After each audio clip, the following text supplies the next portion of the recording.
Hello again, denizens of the internet. Welcome back to HemingwayLand.com, your source for quality, affordable land. This is our preview, our weekly preview of all the properties going live on the website for tomorrow, Friday, June 11th, 2021. Before I get to that, I do want to make a couple of announcements here. Number one, caption contest continues day 7 right now. Going to be wrapping it up this weekend.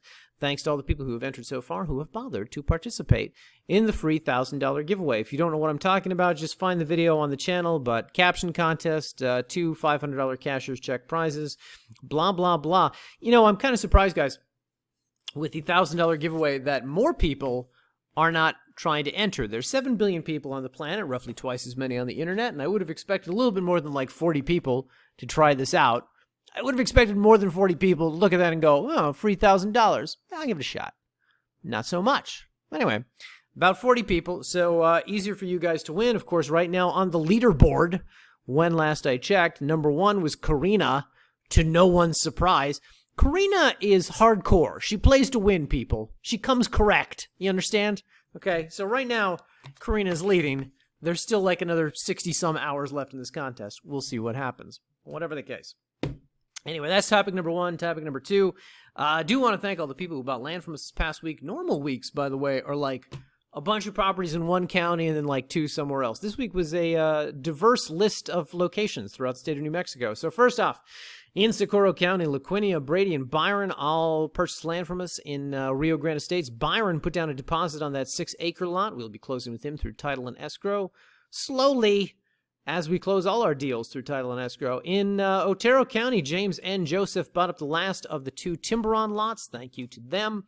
And in Rio Rancho this past week, we listed a lot. It sold about 12 minutes after we listed it. Ton was the buyer. Thank you to her. And Mark put down a deposit on one of our properties out there in Cibola County, one which I'm surprised actually did not sell a little bit faster. We listed it this past November. It was a really good property.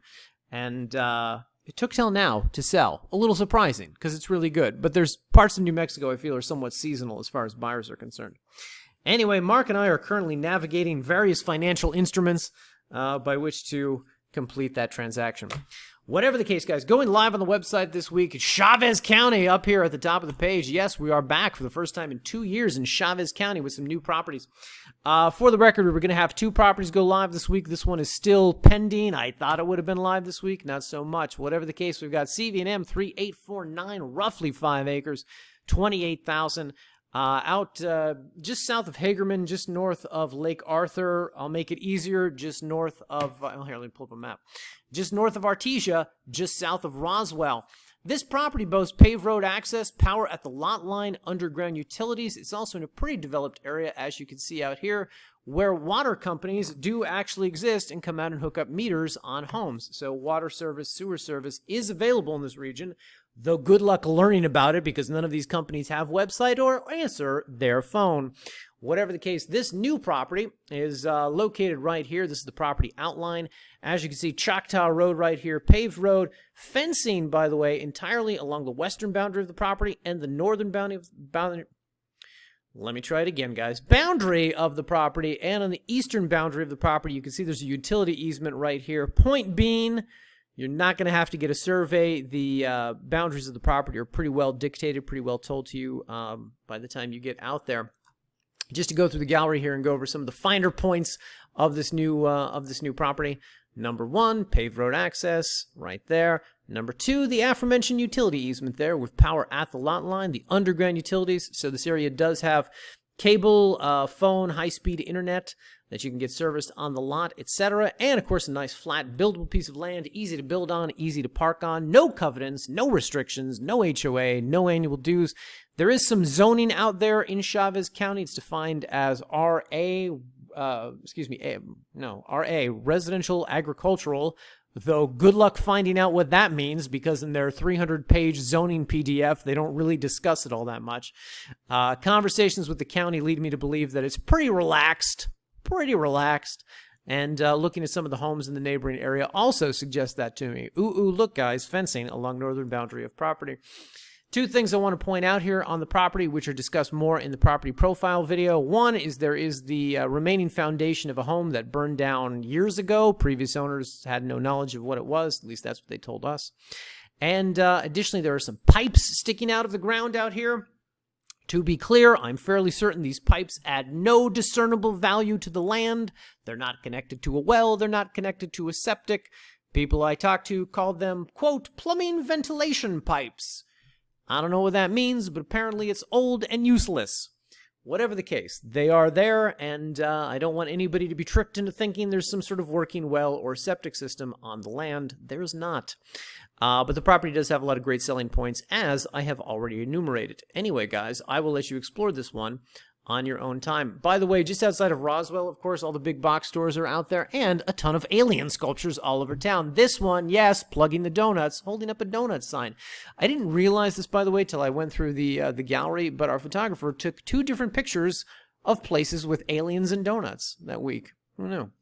Anyway, also going live on the website this week, guys. You guessed it, more properties out here in Socorro County. For the record, we just inked, that means signed, a deal with Socorro County to purchase 84 lots from them in Rio Grande Estates. That'll shake out to 61, 62 listings, I think. There's a handful of adjacents that are going to total 3 acres, 2 acres. Most of them will be 1 acres. They will start to debut on the website, I believe, next Friday, along with that other Chavez County property. Anyway, this week we got about 7 new lots going live. The highlights include this one right here, SCNM 13949, Unit 14, Block 487, Lot 12, located right here, just south of Highway 60. As you can see, there's power right here, power really running along this road, servicing this nearby home site and this nearby, I don't know what. But the point is, power basically at the lot line with this one, very close by, certainly within 500 feet. And, of course, the roads out here are pretty good, as they are just south of the highway, easy access out there, etc. That's number 1. The other highlight from this week is SCNM 12170, Unit 16, Block 1008, Lot 11, also just south of the highway. As noted, it's in one of the 1,000 blocks, so it's not a full acre. This one is 3/4 of an acre, 0.75. Of course, that is still defined as a buildable lot. Whatever the case, this one also sits within about 500 feet of power. There's a utility easement right here along the highway, and there's one right here, basically about a half a block south of the subject property. But there are some home sites in this region, 1, 2, 3, 4, 5, that are all being serviced by power, and so should be easy, should be affordable to get it extended out to this one. The other new properties that we're premiering this week in Socorro County in the Rio Grande State sub are all up here in the northern part of the subdivision, where there is less access to power and more solar-friendly, we'll call them, properties. Anyway, there you go, guys. Those are the updates for this week. We will be back in a week with more in Chavez County, more in Socorro County, and I may have 1 or 2 others debuting next week. We'll see. Things are actually starting to exit escrow. A little bit. Kind of. Maybe. We'll see. All right, guys. Thanks for watching. Again, caption contest goes till this Sunday. Looking forward to announcing the winners on Sunday night, Monday morning. Thanks for watching, guys. We'll see you in next week's videos.